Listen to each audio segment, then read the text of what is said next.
soon.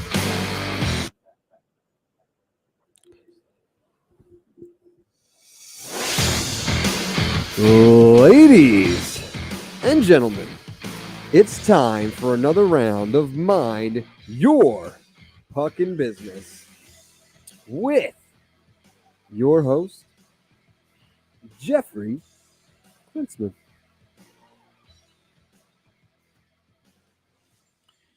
Thank you, Dougie Sticks, as always, coming to you from the beautiful studios of Undefeated Media here in Bergen County, New Jersey. This is the Mind Your Puckin' Business podcast, brought to you, of course, by our good friends at the Bamboozle Project. We thank them for their support, as always. This is episode number 95, Noventa y Cinco on the Spanish dial. We appreciate you tuning in. Si, senor. I appreciate you tuning in. You can send your questions at any time to mypbshow@gmail.com. Or you can go the more popular road, it seems, these days, and send us your questions via our Instagram page, which is at Mind Your Puckin' Business. And we will get your questions there. We do answer them during the week. We do put them on the show occasionally as well. So we appreciate you listening, and feel free to keep sending them in. And away we go, right? How was Thanksgiving? It was not bad. I spent the time with in-laws, so it was good. Her family is a lot nicer than mine, so it was a lot more fun. There you go. And we are sitting now on camera. You can only really see you and I. Well, I don't know if we've ever had so many people here in the studio. Yes. I feel like looking around here, we're about to very people on our stressful lap. day here. So if we have people that come on camera through the show, it's because there's a capacity of fire limit here, whatever it's called, and we may be over it with the amount of people here today. Yes. But anyway, all right, we wish you all had happy Thanksgiving. For the Rangers, we're going to get right into it because we have a guest coming up in a little while, and we're going to get right in with the Rangers, and it was anything but a happy Thanksgiving. I'm going to try here not to lose my mind when we talk about this. So last Tuesday, the Rangers continued their road trip after we were on in L.A. They won last week in L.A., a game you should win. The following night, they played in Anaheim versus one of the worst teams in the league and lost 3-2. And one of the things that frustrates you about that game is, yes, it was a game they should win. Once again, typical Ranger fashion, a complete shots advantage and end up losing the game. It's typical of the Rangers that they do that. So that was frustrating. Right. But you say to yourself, on a positive note, going into your Thanksgiving dinner on Thursday, the Rangers finished a West Coast road trip at 2-1-1. They got 5 out of a possible 8 points. That's okay. You don't like the bad taste that the West trip ended on, but you can live with it. Fast forward now to Saturday. Saturday, the Rangers return home and they play an Edmonton team that obviously is a big draw in the ticket market. You have Connor McDavid there, Leon Draisaitl, all these guys. It's a matinee at the Garden on Thanksgiving weekend. It is a secondary market for the tickets were out of their mind to get in on Saturday. It was $200 to sit in the 400 section. So it was a holiday crowd. The Rangers are up 2-0 at the end of the second period. And they're playing well. I wouldn't say they're dominating the game. They had 2 goals in a minute in the second period, but they're up 3-0. Now, I want to say something. Before I get on to anything with the Rangers, I want to say something about what I was doing Saturday and tell you how confident I was and how dumb I was. In the second intermission, going into that game, or going into the third period on Saturday, I had put on the Michigan-Ohio State college football game. I don't watch college football. If there's one game I try to watch a year, that's it. And I said to myself, you know what? If I miss a couple for the first minutes of the third period, it doesn't really matter. They're up 3-0. So I go back to the game. And Edmonton scores on a power play, a dumb penalty, which really you're up 3-1 and you're saying to yourself, you know what? Why even let a team back in the game? But they're not really even back in the game. It's 3-1. The same defenseman who scores the first goal, and the name escapes me, which was his first goal of the season, scores a couple minutes later, and it's 3-2. And the Rangers end up losing 4-3 in regulation, right? So you have a 3-goal lead at home going into the third period. You let up 4 unanswered goals in the third, and you walk away with no points. Now, a couple weeks ago, November 8th, the Rangers are home versus the Islanders. They're up 3-1 going into the third period. What do? They lose in regulation there and get no points. I'm going to go on this may be a stretch, but I really believe this, that Saturday's loss was the most frustrating regular season Ranger loss I can remember in recent years. I mean, to say I was annoyed is putting it mildly. You cannot, on an NHL team, have a 3-goal lead on home ice and lose. Forget losing in regulation and be like, okay, well, you know what? You can lose in overtime and you get a point out of it. That's better. No, it's not. You need to walk out of those games with 2 points. Yeah. And they didn't do that. Now, a couple things here with that game. It's 3-3. There's 2 minutes left. You could tell if you watched that both teams were saying, okay, the other team is not in my conference. I don't care if they get a point. Let's each get a point. We'll play for the extra point in overtime, right? The puck is in the offensive zone late in the third. Alexis Lafreniere takes a stupid offensive penalty with a little over 2 minutes left to allow Edmonton to go back on the power play that they won the game. Now, you can sit here and say, I don't know that was a penalty on Alexis Lafreniere. I didn't think it was that bad. Now, look, it was borderline. I would agree with you on that. But to me, it was a penalty. But you can't even put yourself in a position where you could be committing a penalty in that situation, 3-3 in the offensive zone with 2 minutes left. Yeah. So that was awful on Saturday. Absolutely awful. So now last night, the New Jersey Devils come in, and they are obviously red hot. They've won something like 14-15. The Rangers come flying out of the gate. Artemi Panarin scores about a minute and 20 seconds, I believe, into the game. They go up 2-0 on a goal from Mika Zibanejad. And it's like you've seen the script before twice in the last 2 weeks. We blow leads at home. We blow multiple goal leads at home. It's completely unacceptable. I understand that there's parity in the NHL where any team can beat anybody on a given night. I get it. I just said with Anaheim last week, we lost. You know what? It's one game. It's annoying. But you can't lose games. You can't lose multiple games where you have a multiple goal lead on your home ice. It's not acceptable. It's not. Absolutely. I mean, they're up by 2 goals in the end of the middle of the second period. Yeah, after you were up 3 going into the third. It's not acceptable. So now I'm going to say something I may regret, but I'm going to say it. I'm going to say it. Uh-oh. If you go back and you watch our episode, one of the episodes from March of 2021, okay, there was a point in time where I wanted David Quinn out of here. I had enough. He had had COVID. Actually, what happened? He had COVID. He was away for the team for 2 weeks because at that point that was protocol. And the replacement coach was a guy from Knobloch, who came up from Hartford, and the Rangers played well. And I said, you know what? I've seen enough. I don't need David Quinn here anymore. Gerard Gallant is available. He had a complete turnaround in Vegas, or not turnaround. He started with an expansion franchise, took them to the Stanley Cup Finals, right? He's gone well everywhere he's gone. He's available. Yeah. He would be better than David Quinn. 2 months later, Tom Wilson pounds Artemi Panarin on the ground. David Quinn and Jeff Gordon are shown the exits real quickly. And are we good here technical-wise? Yeah. Okay. I see everyone. There's like a million people. I just want to make sure. So David Quinn is shown the door. Yeah. Now, the guy I said Gerard Gallant is available is still available somehow. Maybe Chris Drury, the newly named general manager of the New York Rangers, will go out and contact Gerard Gallant. Who's the front runner? Gerard Gallant. He gets the job. Obviously, you can't dispute what he did last year here. He took the Rangers to the Eastern Conference Finals in what technically still was branded to us as a rebuilding year. He was 2 wins away from going to the Stanley Cup Finals. Okay? But now there's issues, and there's a lot of issues with Gerard Gallant. It seems whenever he goes somewhere, the second year is not the same as the first. We talk a lot about on here on the show. We joke about it. You made this term up, and it was very well said that he has the Gerard Gallant bump. The first year, you kind of get a bump. You get pushed up and all that stuff. Now, with Gerard Gallant, you're sitting here and you're wondering, is this the second year drama again? So that's another thing that has to be asked. But now I'm wondering to myself as well. No one else wanted him. Why was Gerard Gallant available? If you're a hot commodity coach, like Barry Trotz, when he was fired last year by the Islanders, he had interviews. He went to Winnipeg. He went to a couple other places. He got interviewed. Philadelphia inquired about him. But he made the decision to not coach. Gerard Gallant wasn't getting phone calls. Now I'm starting to say to myself, maybe there was a reason why.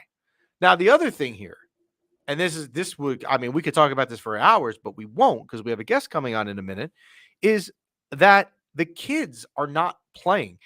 Last night you saw Jack Hughes run through the Garden, who's playing red hot. He's taking a leap of faith. As a matter of fact, our guest coming on in a minute is a Devils guest, so we'll ask her about Jack Hughes.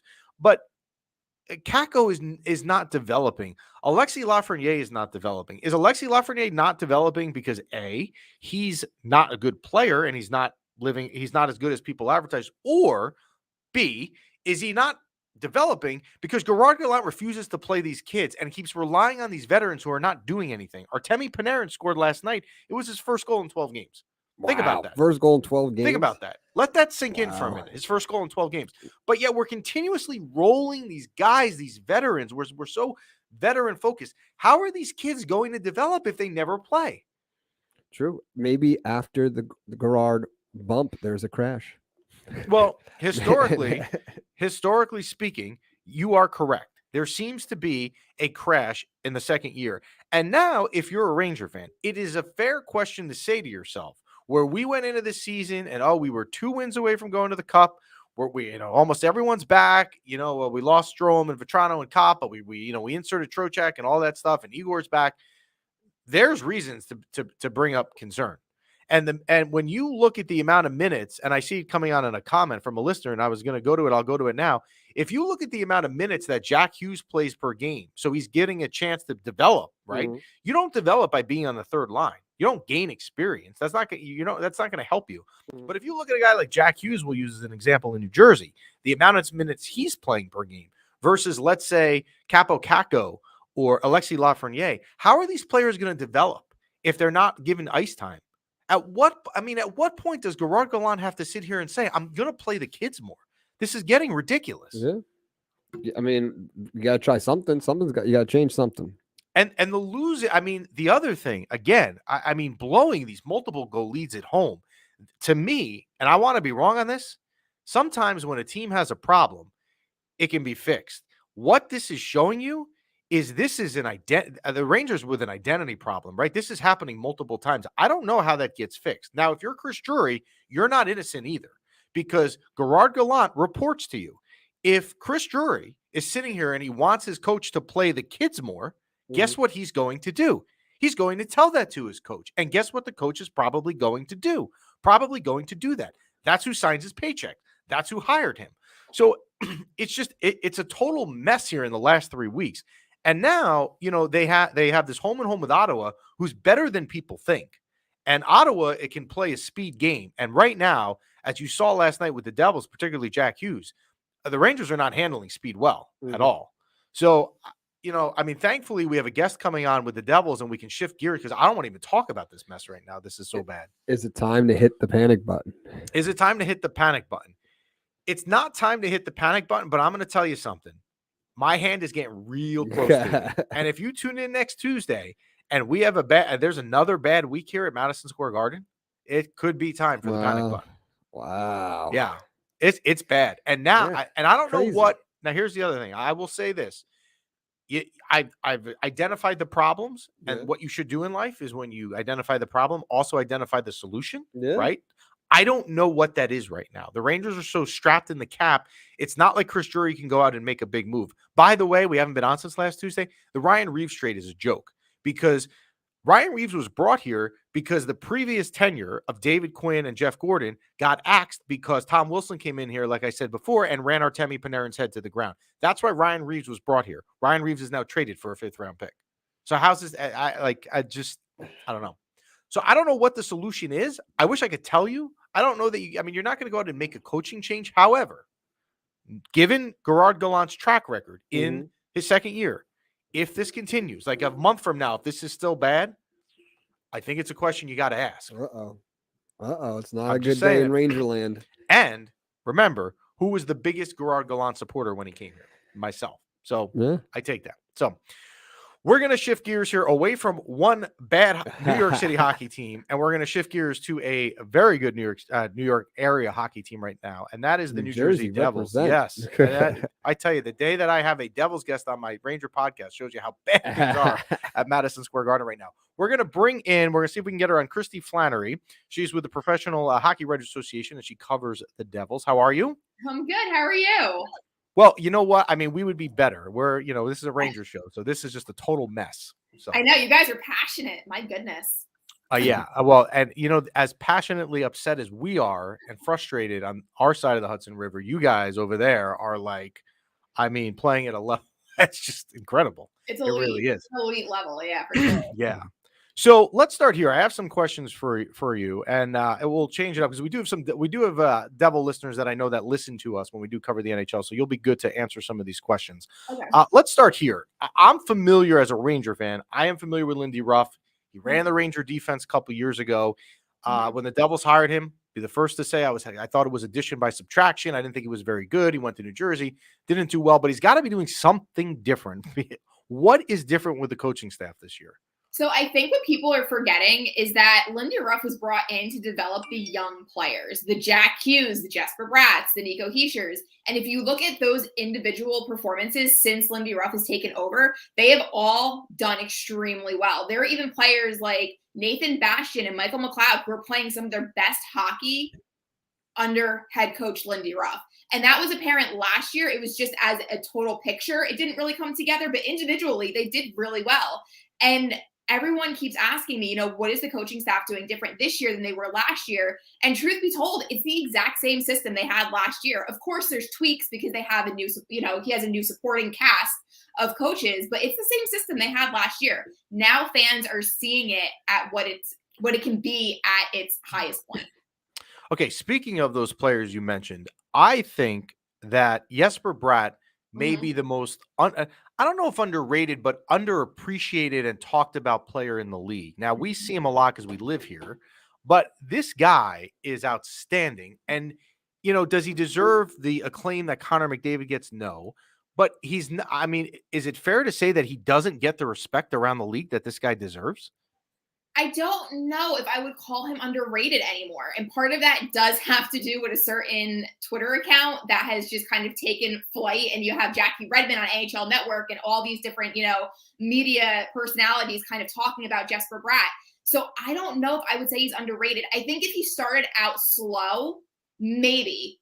But the fact that he started out on that point streak that he had, I'm having a hard time saying Bratt is underrated at this juncture in the game. Well, that's good because then, if that's the opinion, then it means he's getting the respect he deserves. And, the way he has played, he certainly deserves that. Palat, the injury, that was kind of their big offseason move to get Palat from Tampa. Unfortunately gets hurt and is out a while, which is even more amazing if you think about this, that the Devils, who had an awful year last year, Dan Rosen was on with us from the NHL.com. I'm sure as you know, we did a preseason show with him.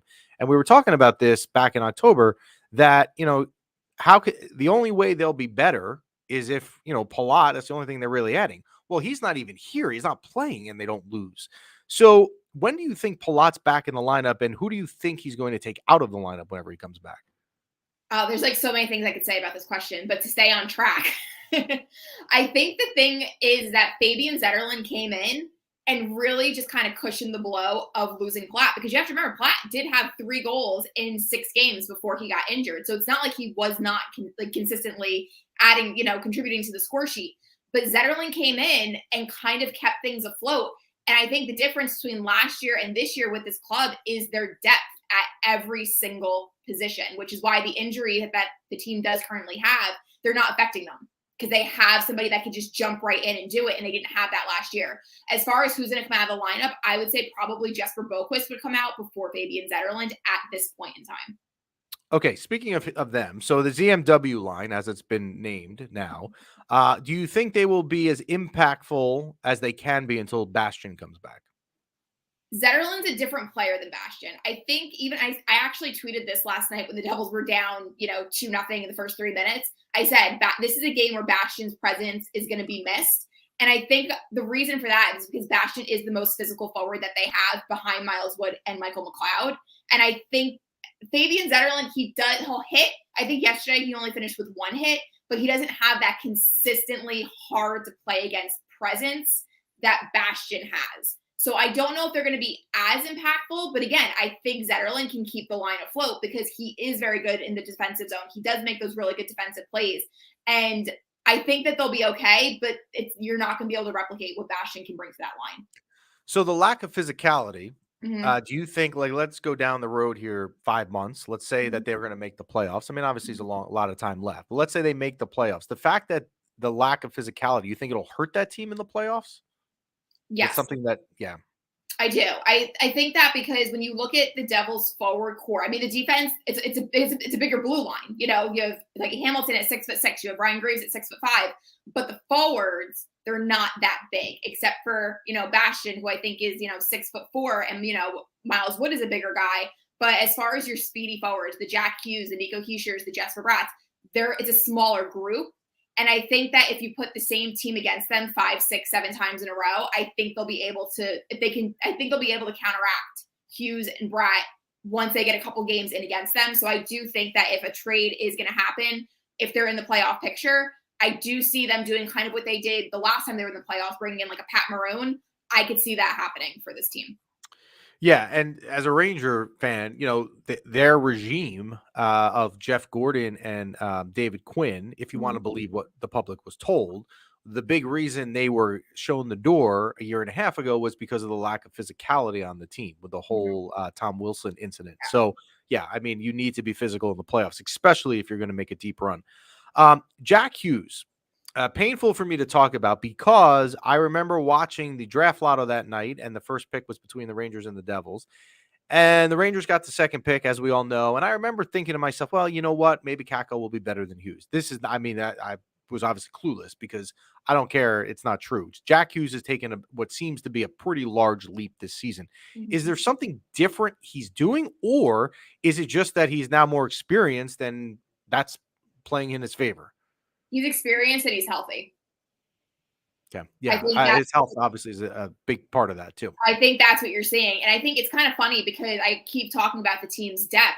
And I'm like, there are certain nights where, you know, Jack Hughes maybe isn't the player that grabs your eye when you're watching the game. Maybe it is a Nathan Bastian or a Yegor Sharangovich.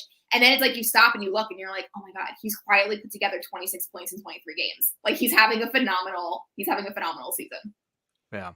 Does a question that we got from a viewer is Sharangovich, is he disconnected from his teammates? He just seems like he doesn't mesh with the teams. I don't know. I don't follow the Devils enough to know. No. You think he's you talk to anybody who travels with the team, like on the team plane and stuff like that, they said that Sharangovich is so funny. He has such a great personality. And no, that's not true. I think a lot of people think because he doesn't speak English that well during his interviews that there's a disconnect, but no, I don't think fans see the true Yegor Sharangovich.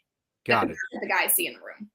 So from the outside, as a Ranger fan, it seemed to me the last couple of years, the Devils' Achilles heel, the big one at least, was goaltending, right? Blackwood, Bernier, whatever, couldn't get it. Vanacek, coming over from Washington, has been everything you could have hoped and then more. Can he keep up this pace the entire season, you think? I mean, isn't that the $1 million question? I think that he's surpassed expectations. I believe during an interview, it was Murray Brodeur who said that when you looked at the small sample size that you had from Vanacek, he was a goaltender that if you gave him the opportunity, he was really going to flourish. And that's exactly what fans are seeing right now. For the Devils, I think just being healthy is key because the one difference this year is that even if you want to give Vanacek the night off, Akira Schmid can come in and he's 4-0-0. And if you looked at how he was last year, he was 0-4-0. So there's that depth at the goaltending position that right now you have that great problem of what are we going to do when Blackwood comes back? Because at this point, you know, the Devils didn't go into the season with a starter. It was kind of a 1A, 1B, like whoever can like outplay the other one. And right now it's Vanacek. So in the perfect world, so another goaltender can take over if Vanacek does go through a wave where he's kind of struggling a little bit. Because goaltending's hard. It's a weird position, you know. Like you have goaltenders that go on streaks. Like it's a very like quirky position. Right. And workload comes into play there. Oh, I mean, you can't. I mean, even Brodeur, you know, back in the '90s, as good as he was, he would always play like 70 or 72 games. They don't play every game, so you need the backup. All right. So you said that the Vanacek question I just gave you was the $1 million question. I'm going to give you a $1 billion question. You ready? How does this give me the prediction for the Devils the rest of the season? Where does this do they stay at this pace? How far will they go in the playoffs? I know it's a hard question, but let's give it to you. I think the thing with this team is that obviously everyone's kind of waiting for them to come down to earth a little bit, just like Buffalo did. Buffalo started out really strong and then they lost, I think it was 8 games in a row. I think the Devils will come down to earth a little bit because, again, they just came off of a 13-game winning streak. They lost a game that some deemed controversial, and now they're back looking for their 4th consecutive win. But the thing that makes me feel that this team is real is the way that they're winning. They're not winning the exact same way. They're winning in a multitude of different ways, whether it's a comeback win or relying on special teams or just outscoring, outshooting and outscoring their opponent. And that to me makes it seem like this is a real team because it's not just one thing. And so you would say right now they will make the playoffs, right? I would say at this point, unless things completely fall off the rails, this team is making this team that we have watched the past few weeks is making the postseason. So if this team makes the playoffs, which I would agree, I mean, there would have to be some massive fall off or injuries or whatever. How do you say Jersey's not gonna make the playoffs when we had 15 in a row? Yes, I'm aware, but crazier things. I'm not trying to rub it in, but crazier things have happened. And look, as a diehard Ranger fan, it's not easy for me to say these words, but I do it because that's what I'm here to do. So say they make the playoffs, which they probably will. I'll use the word probably.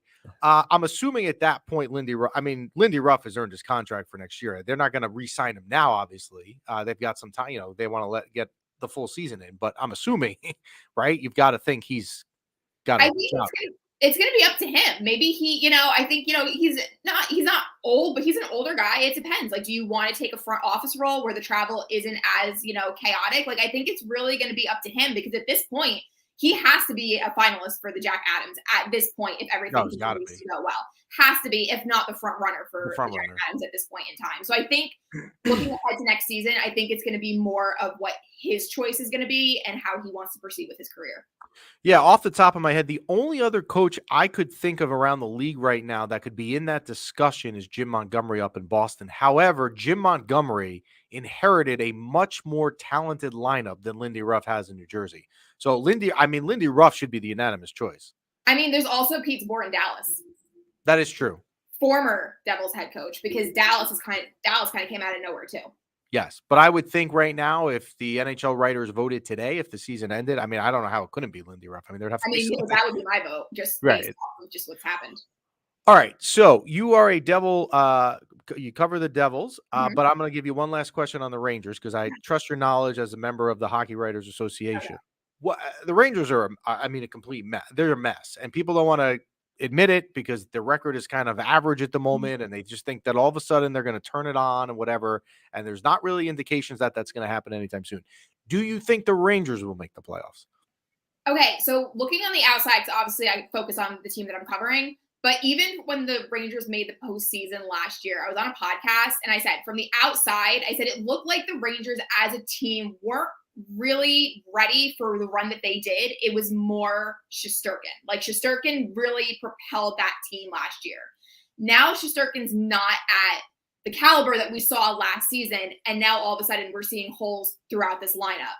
So for me, I think that this was a problem last year, but I think that Shesterkin did a phenomenal job hiding it. Yeah, that is correct. You might yell at me and say that's completely wrong, but from the outside, that's how I saw it. So you had a really hot goaltender that covered up a lot of your mistakes. Well, also last night, because I'm sure you saw the game, the first goal by Thomas Tatar, the backhand does not go in last year, right? The backhand over Igor's shoulder. I mean, that doesn't go in last year. Igor is not Igor, and you're right. A lot of last year, what worked was you had a Vezina winning goaltender, right, who played out of his mind, and you had enough talent offensively, and you had Chris Kreider having a season of his life, over 50 goals and all that stuff, and Strome messed with Panarin, and all of that stuff now is gone. Kreider's not on that pace. Shesterkin's not playing well. They refuse to play. Yeah, Panarin, right. Last night was his first goal in 12 games. So there are issues. So I'm not, I wouldn't bet my mortgage right now that they make the playoffs. A lot of Ranger fans are not panicked, but to me, it's getting close to that point. Kristy, thank you for joining us. Come back and see us again. You will be our Devils insider whenever you want to come on. And exciting. we may be doing playoff hockey with you because at MSG, there may not be much to talk about. So you may be on in the spring. Thank you for joining us. Thanks. That's Kristy Flannery with the Professional Hockey Writers Association, and she covers the Devils. So yeah, I mean, look, it's painful for me to give any respect to the Devils or pay them compliments, but like the job that they've done, I don't know how you don't sit here and give them credit. Yeah, I mean, I'm going to say this again. I always say it's the only team New Jersey has. So you could be a Ranger fan, but you gotta have it's gotta be a little space in your heart for the Jersey love. Hasn't ever happened yet, so I'll let you know if it changes. Football. So shifting gears before we get to the picks. Last week on Thanksgiving, I did, maybe aside from the Giant game, the 3 games that day were pretty good. I find that in previous years, Yes. the Thanksgiving football games usually end up being like not competitive or close.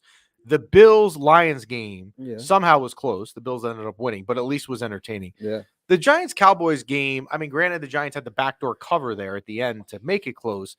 It was kind of competitive for a while, at least the first half. Yeah. And the night game, the Patriots and Vikings, was very good. So at least we got some good football. We got some good football on Thanksgiving. Frustrating football, but good football. Now, are you as the anointed number 1 Giants fan at Undefeated Media, are you concerned? I will answer that question next week because there's a huge game this weekend against the Commanders. Don't say it. Don't use the R word. The Commanders. So yes, we that will be a very telling sign of how we're going to be. So like if we win, we're in good shape, and I think we have a couple tests we have to take.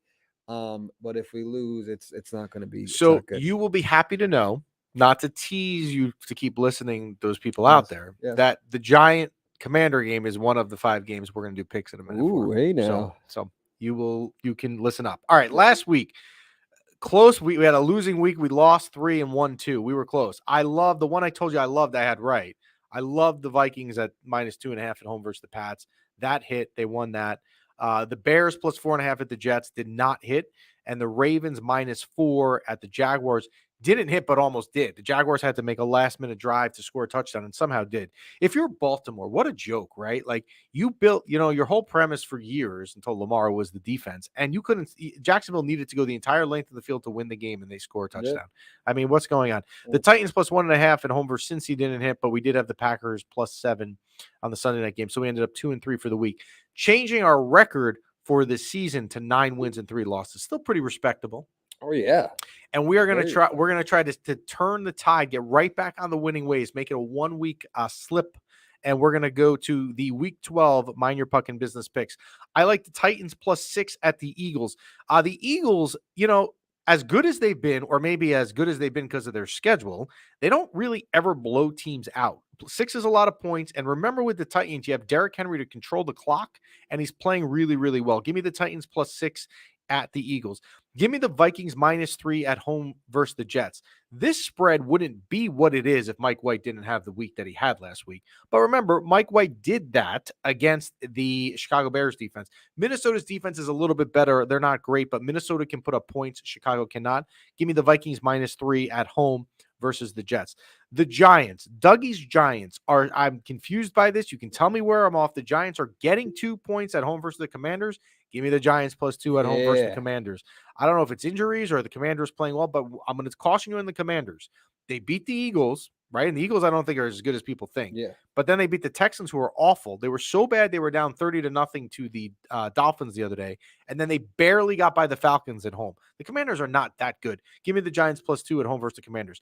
The next game I love. I love the Lions -1 at home versus the Jaguars. The Lions have been playing so much better lately. They are really way better than their record. The Jaguars on the road are not good. The Jaguars, I don't even think, are that good at home. -1 is like a pick 'em. I love this game. Give me the Lions -1 at home versus the Jaguars.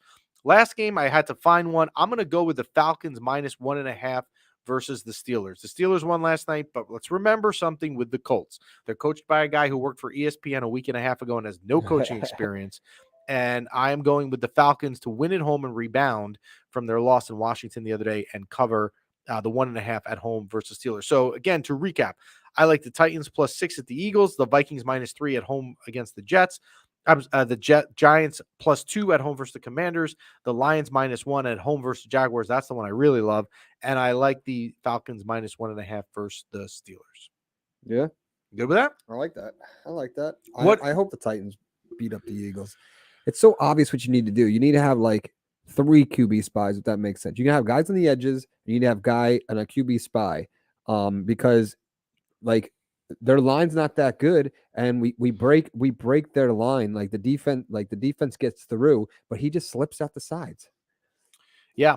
Jalen Hurts was a guy that a lot of people going into the season, if you do fantasy football, were really high on. And those people who were really high on him were right, because he can rush the ball, he can throw the ball. Yeah. And next week, you will have a really big game. Not this week. Next Yeah. week, if I am not mistaken, or no, Yeah. it's the week after. I think the Giants go to Minnesota next week. Or no, the Eagles are here next week, right? Is it next week the Eagles are here?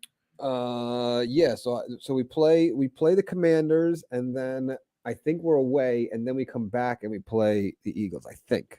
No, what is it? The Mr. executive producer, the executive producer over here, Pat, is going to give us the answer. They are home. No, they are home next week. So they have back-to-back home games, and actually 3 division games in a row. They're home against the Commanders. Then next week they're home versus the Eagles, which is a huge game, particularly if the Giants win this week. Next week is an enormous game. Yeah. And then they go to the Commanders. So the question for you next week, the Eagles are in town. Will you be in MetLife Stadium? Well, I just got news that I will be there this weekend. So For the Commander game, which is a huge game, which is almost equally as huge, even though the Commanders aren't as good as the Eagles, even though they beat the Eagles. But it's almost just as big. So if we win, those ticket prices have skyrocketed already. The Eagles game, I'm going to do my best to be there, but it all relies on Adrian's sorority sister, who hooks it up. What did you think of the Jets? Mike White now, the Zach Wilson stock only plummets farther. Yeah. Down now. Yes. What is your viewpoint on Mike White? I am a fan. I like when the underdog, like the Rocky, comes along and shakes things up a little bit. I think it was perfect timing. I think it was a good move. Zach Wilson's not playing that way. No. And now, this isn't even debatable. I'm not saying anything that an idiot wouldn't know. And I am an idiot, so I know this, is that, Mike, the Jets aren't going to go away from Mike White. Obviously, he plays like that last week. They're going to give him a couple more games to see if that's what he has. If Mike White somehow continues it, and the Jets' schedule is interesting in this discussion, because they go to Minnesota this week, and then they go to Buffalo, right? Those are 2 really hard games. But then they come home, if Mike White is still the starter, and they play the Lions and the Jaguars, 2 teams that you would think the Lions defense is awful, might be the worst in the league. What do you do at the end of the season if Mike White is still your starting quarterback? What are you doing with Zach Wilson? I don't know. You might be able to get a draft pick for him, but Mike White, he played 4 games, started 4 games in the last 2 years, and 2 of those games were over like 300 yards passing. Yeah. Although the only thing with that was the game the other day was versus Chicago, not a good defense. And last year, if my memory serves me right, it was on Halloween versus the Bengals. But the Bengals won the Super Bowl, actually. So you know what? This defense can't be that bad, even though they're more an offensive team. So we'll see. Any other questions, comments, concerns from you, sir? No, I think we're good. Another a fun-filled episode here. Yes. A little hectic at the beginning, behind the scenes. Oh, I saw people running through here like you. Code red. I don't know if it was the fire alarm was going off and we didn't hear it because we had the mics on. I didn't know if they were trying to save us. The executive producer, Pat, is running in and out. He's now out again. I don't know where he went. I don't know what's going on, what we're going to find when we go off the air. We need to have a behind-the-scenes camera in the corner. We do. So like we it can could be spy camera for Jalen Hurts. Like behind the scenes of what goes on here in an episode. Because you only see us, for those that watch the YouTube feed. But the behind the scenes people here, they're running around like maniacs, especially today. They got their cardio in. So, we appreciate the Bamboozle Project as always. I will say, again, go to their website. I know a lot of people actually ordered stuff last week, I heard. So go on the site, use promo code MYPB, save yourself 25% on that. And again, I strongly recommend the hat. And that's it. Send us your questions at any time to mypbshow@gmail.com. You can DM us at our Instagram page at Mind Your Fucking Business. Let's hope the Rangers respond home and home with Ottawa, and then they are home on Saturday night versus the Blackhawks, and then Monday night versus the Blues. So there will be 4 games of hockey between now and when we're back on again next Tuesday. And if this is a big if the Rangers are not having a good week, like they don't respond here in the next 4 games, next Tuesday is going to be a very interesting episode around here. Because I don't know who we're going to get on here, but we're going to have to get Ranger guests on to try and stop the bleeding. If you don't stop the bleeding now, it's only going to get worse. Absolutely. Yeah. Almost time. You don't seem too almost concerned. time to hit that. Well, I mean, I'm not too. I just think they need to shake things up a little bit. Like everyone's saying, play the kids. Like, let's play the kids. Come on. it should be pretty obvious. Like, I don't, this is Gerard Gallant being Gerard Gallant. It should be pretty obvious. Well, that's the frustrating part of like watching coaches that make tons of money. Like when these obvious things happen, like how come you're not the coach? Or Because it's so obvious. is the problem that the coach is defiant in his own ways? They don't want to seem like they're wrong. Yeah. That could be it.